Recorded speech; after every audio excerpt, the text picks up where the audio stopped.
кумитаи ҳолатҳои фавқулода ва мудофиаи шаҳрвандӣ аз афзоиши маргу мири сокинон дар пайи ҳодисаҳои нохуш хабар дод. тавре раҳбарияти ин ниҳод мегӯяд, бо вуҷуди анҷоми корҳои фаҳмондадиҳӣ бо далели риоя накардани қоидаҳои шиноварӣ фавти даҳҳо нафар сабт шудааст. кулу дарёҳои кишвар 84 нафар шаҳрвандон ҷумҳурӣ ғарқ шудааст.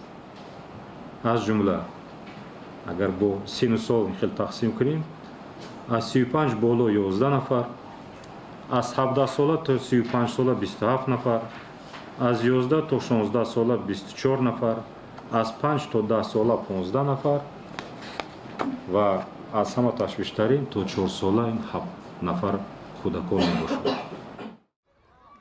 фавти сокинон аз сабаби риоя накардани қоидаҳои шиноварӣ дар ҳоле садо медиҳад, ки сокинон борҳо таъкид намуданд, ки ҷойҳои муносиби ройгон барои оббозӣ ё тамрини шиноварӣ надоранд.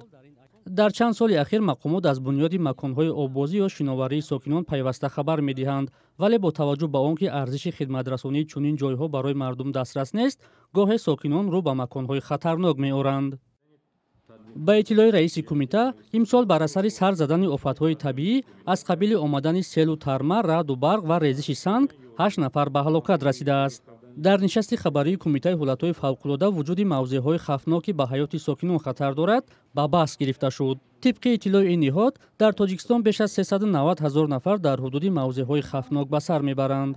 муайян карда шуд, ки дар ҳудуди ҷумҳурӣ 1209 мавзеъҳои хавфнок бо шумораи 72 629 хоҷагӣ ва 391 304 нафар аҳолӣ дар минтақаи хавфнок мавҷуд аст, ки қисми бештари онҳо мавзеъҳои аз ҷиҳати селу обхезӣ хатарнок мебошанд.